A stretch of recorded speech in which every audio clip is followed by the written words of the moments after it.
This is part 3 of our series where we're diving deep into the combat myth motifs in Mark's Gospel. In the last video we covered Mark's prologue, and we discovered various things like the multifaceted meaning of the phrase good news, as well as the importance of Jesus' baptism and the Davidic enthronement motifs in verses 1 through 11. Now we continue the beginning of the apocalyptic battle, where Jesus makes his first move going after the devil himself. Mark 1, verses 12 through 13 read, "At once the Spirit sent him out into the wilderness, and he was in the wilderness 40 days, being tempted by Satan. He was with the wild animals, and angels attended him." Within 2 verses after 1 through 11, we find Mark narrating the beginning of the battle between Jesus and Satan. Here we see Jesus, whom we just saw authenticated as God, the divine warrior, begin heading into the desert for his first confrontation with Satan. The setting to which he is going is important. Ernest Best, professor of divinity and biblical criticism, says this: "According to Jewish demonology, the desert is one among other places which demons are specially supposed to inhabit." Another thing to note here is we see this scattering motif arise again. Recall in our previous videos that a common motif within the combat myth is that the victor of the battle scatters the remains of the defeated dragon in the desert, or in some cases where the desert becomes the temporary prison for the defeated chaos enemy. In the same way, Jesus is compelled to go to the desert, and this resonates with the divine warrior imagery we have previously studied. In addition, given the Jewish context of the ministry and life of Jesus, we must also recall the uniquely Jewish associations the desert or wilderness had. The connection specifically to the wanderings of the Exodus tradition would likely carry a big significance to Mark's audience here. As Brendan Graham Dempsey from Yale University says, that Mark is alluding to this traditional association becomes virtually explicit when Jesus' duration there is reckoned at 40 days, thereby echoing the 40 years of Israel's wanderings. Mark is thus clearly employing an Exodus typology, the implication being that Jesus is beginning a new Exodus. The first rescued Israel from the oppression of Egypt. The second shall rescue her from the oppression of the devil. So we can see the connection between Jesus and Moses here. Part of Jesus' work can be viewed with the backdrop of this new Exodus motif, in which Jesus is the new Moses figure, leading Israel out of bondage to the forces of evil, just as Moses did from Egypt. Recall our previous examination where we saw the connection between Jesus' baptism and the Jordan River, which was seen with Chaos Kampf imagery. Again, in association with the Chaos Kampf, the Jordan was a parallel to the Reed Sea, just as Judge River was a parallel to Prince Sea in other combat myths. This opens the door for us to see a fascinating pattern. Consider that Jesus' first action in the gospel narrative was his baptism.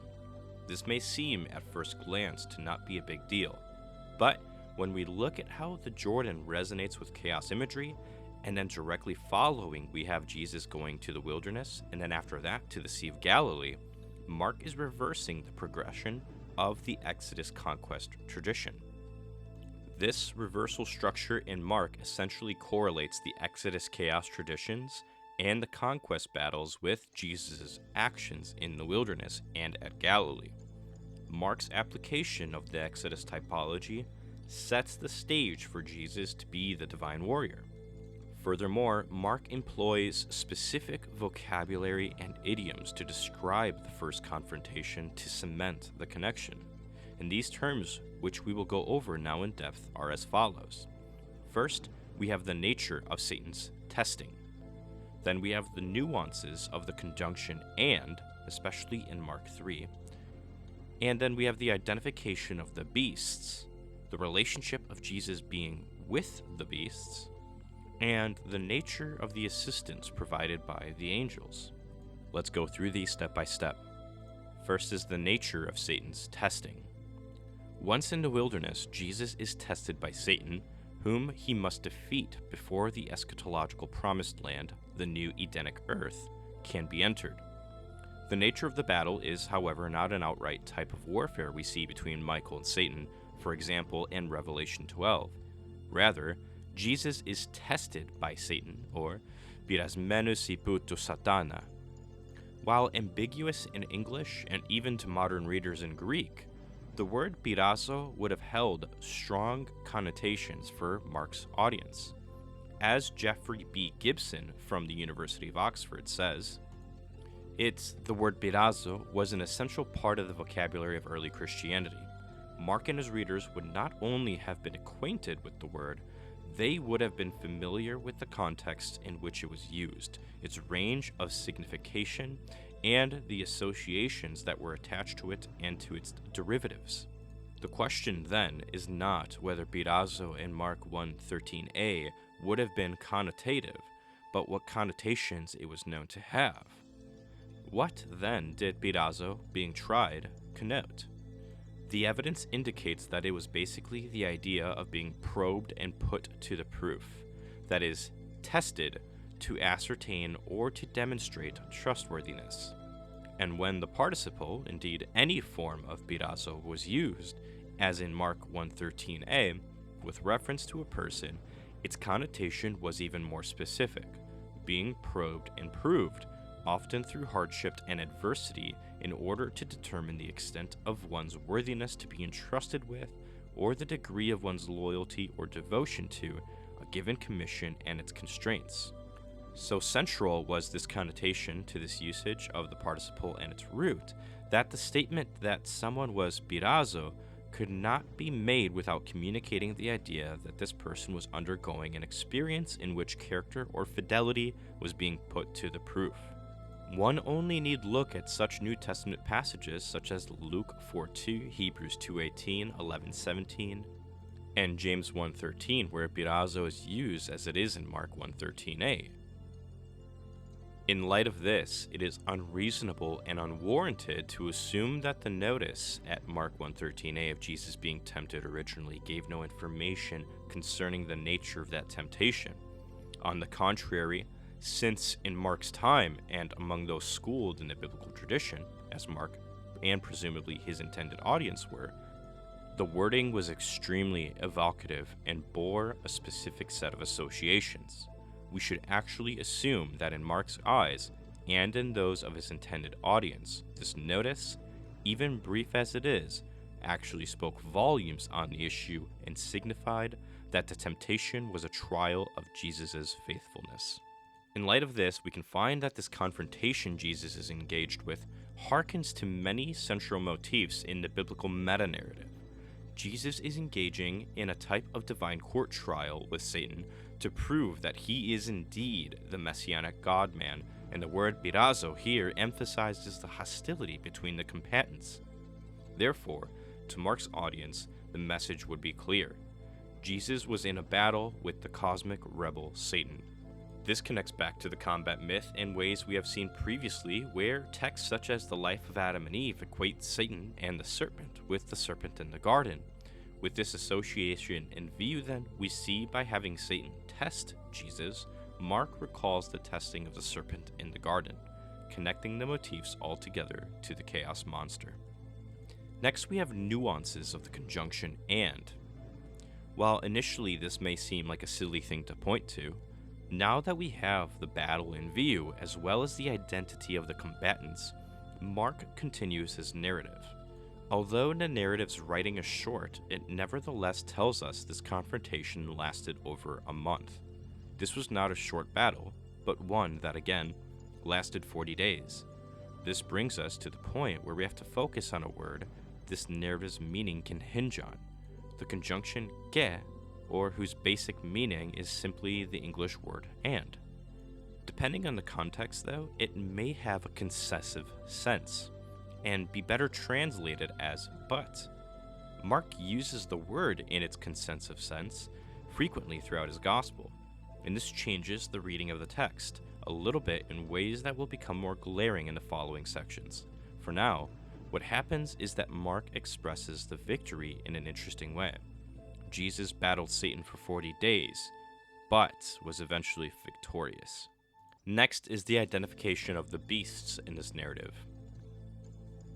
Included in the battle are wild animals or beasts in some translations. The Greek word used here is thereon. While the word can essentially refer to wild animals of any kind, Mark seems to be employing the term in a much more specific sense. The word used here can refer to wild animals, but it can also be used to refer to combat myth-related motifs as well. For example, in the Septuagint's rendering of Psalm 68, the chaos monsters which Yahweh rebukes are called theria. In Revelation 13, which was originally written in Greek, the author uses theria to refer to the beasts which rise out of the sea and land, which are chaos monsters. This particular example is rather helpful because the beasts in Revelation 17 are helpers of the dragon, standing in a subordinate position to the dragon. Therefore, Mark seems to be employing the term in the same sense. The beasts are the subordinates of Satan, and this explains the otherwise mysterious appearance of the beasts in these passages. On to point 4, the passage tells us that Jesus is with the beasts. Most translations of Mark 1:13 render it like so. In meta ton therion, literally, which in English renders as he was with the beasts. However, we have to truly appreciate the idiom Mark employs here, because the two words, in meta, can imply a great deal. In this passage, Mark signals the shift from 40 days of stalemate to the final overpowering of the devil and his forces. Jesus is not simply alongside the beasts, he is over them. As Gibson says, in the Septuagint, meta, with some form, especially in, of the imperfect imi, is used in many of its instances to signify the subordination of one man or group to another, and bears or implies the specific meaning to be under the military command of. In light of this, to say that Jesus was with the beasts actually suggests that he had mastery over the beasts. In English, one could understand this as the English idiom and say that Jesus was over the beasts. Therefore, this signifies the turn of the battle and that Jesus has proven powerful over Satan and his beasts. Lastly, we have the nature of the assistance provided by the angels. This passage ends with Jesus being ministered to by angels. In English, we read, "And the angels were ministering to him." But that does not capture what Mark has in view here. The word, the kunun, where ministering, is not suggestive of an aid a servant may give a king, but rather as a military commander may aid a general. As Tremper Longman and Daniel Reed state, we should consider the possibility that the angels of Mark 1:13 are not simply emissaries of heavenly hospitality, but in their assistance, the akeneo, provide strategic counsel to Jesus, the divine warrior, at a crucial moment of eschatological warfare. This further supports the notion that Mark is depicting Jesus as the messianic God warrior who defeats evil. With this out of the way, we can now take a step back and appreciate the scene as a whole. Knowing what we now know, a better rendition of Mark 1:12-13 is, "And immediately the Spirit drives him out into the desert, and he was in the desert 40 days, being tested by Satan. But he was powerful over the beasts, for the angels aided him." So we see Jesus thrust into action by the Holy Spirit to begin the cosmic confrontation. In the desert, Jesus contests with Satan for 40 days and proves himself against Satan. Moreover, this scene resonates with a psalm known to be within the realm of the Chaos Conf imagery, Psalm 91. The psalm articulates Yahweh's protection of his faithful in terms of combat imagery, and this is even more pronounced in the Septuagint's rendering. Psalm 91:10-13 read, "No evils will come upon you, and no scourge shall come near your dwelling place, because he will command his angels in regards to you, to guard you in all your ways. They shall bear you up on their hands, lest you ever strike your foot against a stone. You shall tread on the asp and the basilisk, and trample on the lion and the dragon." The configuration of the adversarial beasts and administering angels is the same as in Mark. Moreover, these evil beasts are envisioned as the chaos monsters of Israel's combat myth, mythical serpents including the deadly basilisk, as well as the dragon himself. their mode of destruction is likewise that of the combat myth, trampling of the body. It's also worth noting that Psalm 91 was also associated with the exorcism of evil spirits at Qumran, which establishes another example of apocalyptic Jewish thinking and the connection of divine combat with the defeat of evil spirits. So, the fact that Mark uses this psalm to frame Jesus' desert struggle with Satan is made explicit in the accounts of Matthew and Luke. For example, Matthew 4:3-11 reads, "Now when the tempter came to him, he said, 'If you are the Son of God, command that these stones become bread.' But he answered and said, 'It is written, man shall not live by bread alone, but by every word that proceeds from the mouth of God.' Then the devil took him into the city, set him on the pinnacle of the temple, and said to him, 'If you are the Son of God, throw yourself down, for it is written, He shall give his angels charge over you, and in their hands they shall bear you up, lest you dash your foot against a stone.' Jesus said to him, 'It is written again, you shall not tempt the Lord your God.' Again, the devil took him on an exceedingly high mountain and showed him all the kingdoms of the world and their glory, and he said to him, 'All these things I will give you, if you will fall down and worship me.' Then Jesus said to him, 'Away with you, Satan, for it is written, you shall worship the Lord your God, and him only you shall serve.'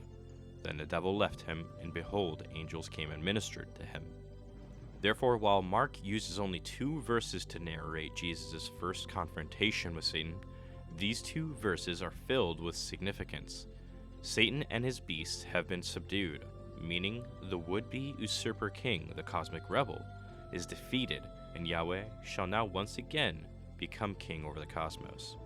The traditional Chaos Comp theme of kingship is thus here clearly evident, as Jesus himself now proclaims that the kingdom of God, η βασιλεία του Θεού, is bearing down. Indeed, now it is Jesus himself who proclaims the good news of his own victory.